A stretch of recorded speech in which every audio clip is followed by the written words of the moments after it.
अस्सलाम वालेकुम स्टूडेंट। आज हम पढ़ेंगे सेकेंड ईयर बियोलॉजी का चैप्टर नंबर 1 होम्योस्टेसिस। होम का मतलब होता है बच्चों सेम एंड स्टेसिस का मतलब होता है stable.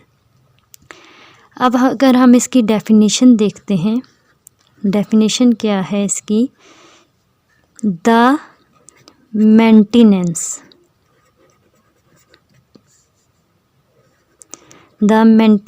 Of internal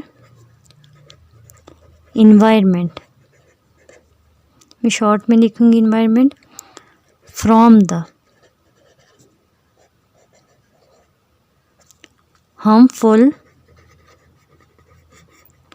fluctuation in internal environment।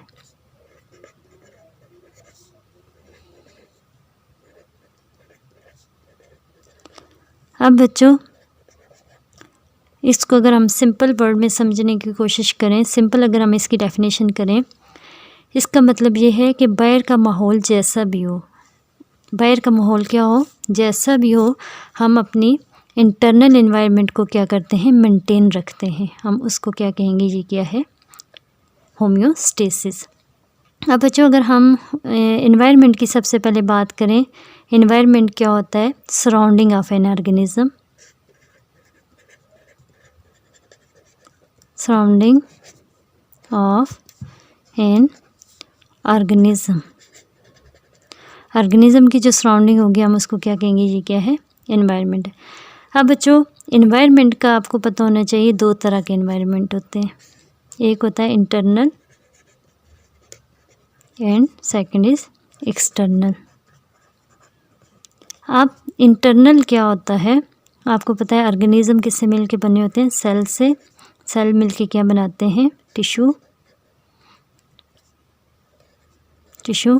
और टिश्यू के मिलने से क्या बनते हैं, ऑर्गन, ऑर्गन के मिलने से क्या बनते हैं, ऑर्गन सिस्टम। अब बच्चों और इन ऑर्गन सिस्टम के मिलने से क्या चीज़ बनती है, ऑर्गेनिज्म बनते हैं सॉरी। अब सेल से मिल के क्या बनते हैं, टिश्यू जब ऑर्गेनाइज होते हैं और परफॉर्म करते हैं सेम फंक्शन तो ऑर्गन बनाते हैं, ऑर्गन जब ऑर्गेनाइज होते हैं और परफॉर्म करते हैं सेम फंक्शन और वो क्या बनाते हैं, ऑर्गन सिस्टम। ऑर्गन सिस्टम के डिफरेंट ऑर्गन सिस्टम मिलके क्या बनाते हैं, एक ऑर्गेनिज्म बनाते हैं। अब बच्चों इनके इर्द गिर्द क्या होते हैं, डिफरेंट टाइप्स के केमिकल्स होते हैं, फ्लूइड होता है, एंजाइम्स होते हैं, बहुत सारी और चीज़ें होती हैं, ये सारी मिलके क्या बनाते हैं, इसका इंटरनल एनवायरनमेंट।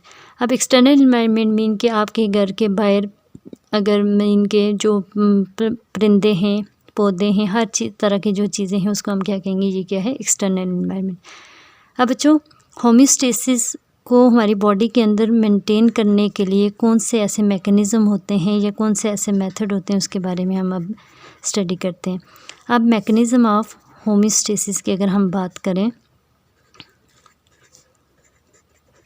होम्योस्टेसिस की अगर बात करें तो वो क्या है, 3 मैकेनिज़्म है। First one is osmo regulation. Osmo का मतलब होता है बच्चों सॉल्यूट, या फिर आप इसको वाटर भी बोल सकते हो, ठीक है। और रेगुलेशन का मतलब होता है मेंटेनेंस। क्या मतलब हुआ, इसकी डेफिनेशन हम ऐसे करेंगे, द मेंटेनेंस ऑफ सॉल्यूट और water concentration with in a narrow range is called osmo regulation. आपको पता है बच्चों वाटर हमारी बॉडी के लिए बहुत ज़रूरी है, हमारी बॉडी का सारे फंक्शन वाटर की प्रेजेंस में होते हैं। अगर ये वाटर एक नैरो रेंज, एक सर्टन लिमिट से एक्सीड कर जाए तो फिर भी बॉडी के लिए प्रॉब्लम है। अगर ये क्या हो, कम हो जाए तो फिर डिहाइड्रेशन का प्रोसेस स्टार्ट हो जाता है। इसलिए ये ऑस्मो रेगुलेशन का प्रोसेस मेंटेन होना हमारी बॉडी के लिए ज़रूरी है। और ये किसका मैकेनिज्म, होम्योस्टेसिस का है। ये क्या करते हैं, वाटर रेगुलेशन जब क्या होता है मेंटेन होता है तो होम्योस्टेसिस प्रॉपर वर्क करता है। Next one is excretion. Excretion बच्चों क्या है, removal of metabolic waste from body. Body से मेटाबॉलिक वेस्ट का रिमूव होना, हम उसको क्या कहेंगे, ये क्या है, एक्सक्रीशन है।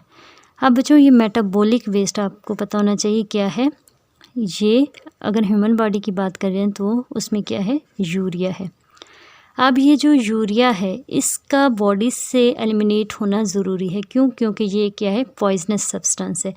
अगर ये बॉडी के अंदर से रिमूव नहीं होगा तो ये यूरिक एसिड जमा होकर यूरिक एसिड में कन्वर्ट हो जाएगा। और यूरिक एसिड क्या होता है, एक पॉइजनस मटेरियल है जो हमारे जोड़ों के अंदर, ठीक है, जितने टाइप्स के भी हमारे बॉडी के अंदर जितने भी जोड़ होते हैं उसके अंदर ये क्या होता है, एक्युमुलेट होना शुरू होता है। और एक्युमुलेट होकर वहाँ पे क्या करता है, उन जोड़ों को ब्लॉक करता है।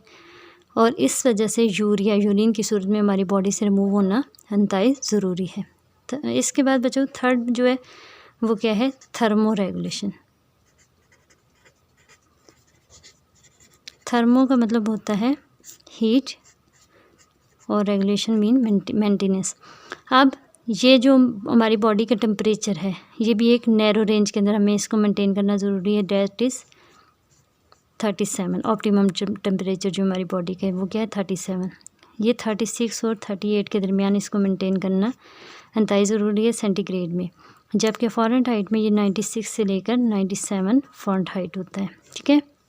अगर बच्चों ये टेम्परेचर 36 से लेस हो जाए तो फिर भी बॉडी के लिए प्रॉब्लम, 38 से अबव हो जाए तो फिर भी बॉडी के लिए प्रॉब्लम।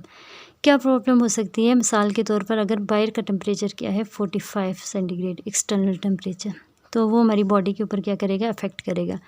उसके इफ़ेक्ट से क्या होगा कि हमारी बॉडी के अंदर जितने भी एंजाइम्स हैं वो क्या होना शुरू हो जाएंगे, डिस्टर्ब होना शुरू हो जाएंगे, मीन के वो डीनेचर होना शुरू हो जाएंगे, अपना वर्क क्या करेंगे, प्रॉपर नहीं कर पाएंगे।